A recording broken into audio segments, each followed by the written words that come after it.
Caleb Wolfinger alongside my colleague Evan Patrick here with the Daily Collegian. We are back at Beaver Stadium after a little bit of an extended absence. Penn State went on the road and dominated Maryland in its Big Ten opener last week. And once again today, it seemed as if that was going to be the trend. Penn State got out to a 28-0 lead, scoring 21 points in the first quarter on Purdue. And it looked like the Nittany Lions would roll through their annual homecoming game, but this game turned out to be an interesting one. You know, after Penn State got up 28-0, both teams only scored 7 points in the remainder of the game, and it was kind of a weird tonal shift after Sean Clifford threw a key interception in the second quarter. Yeah, the second half was nothing like the first half. I mean, yeah, like you said, Penn State got off to a really hot start, but I mean, after going up 28-0, it took them 7 straight drives of just no scoring for them to get back on the board and eventually get up to that 35-point total. That third quarter was one of the more boring quarters of football I think I've watched all season. Nothing happened really. A lot of back and forth, a lot of different punts between both teams, but Noah Cain was kind of the spark that Penn State's offense needed late in that fourth quarter. I believe with about 6 minutes left to go, he had a great drive where he really carried the team and eventually got himself a touchdown.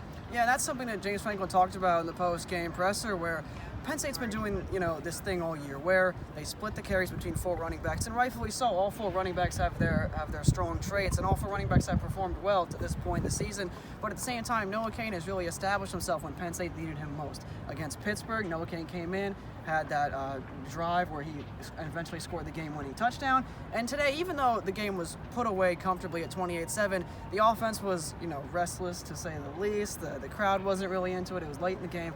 Cain came in, provided a spark, and he ended up finishing the game with 105 yards on 12 carries. Going forward, Penn State's October schedule is very difficult. They go at Kinnick Stadium for a game against Iowa next week. That's a ranked opponent. They host a ranked opponent in Michigan in the whiteout game in 2 weeks. And then they'll go to Michigan State, who as of now is a ranked opponent and boasts a very formidable defense. So for Penn State to be successful going forward, they're going to need success from their running game, not just from Sean Clifford, not just from the defense, which was excellent today. The defense, 10 sacks. You're going to get that from Penn State's defense, one of the best in the Big Ten and one of the best in the country, but they're going to need consistent running back production, and Noah Cain might be the guy to give 20 touches to on a given night when you have to win a game against a Michigan or an Iowa or even Ohio State down the road.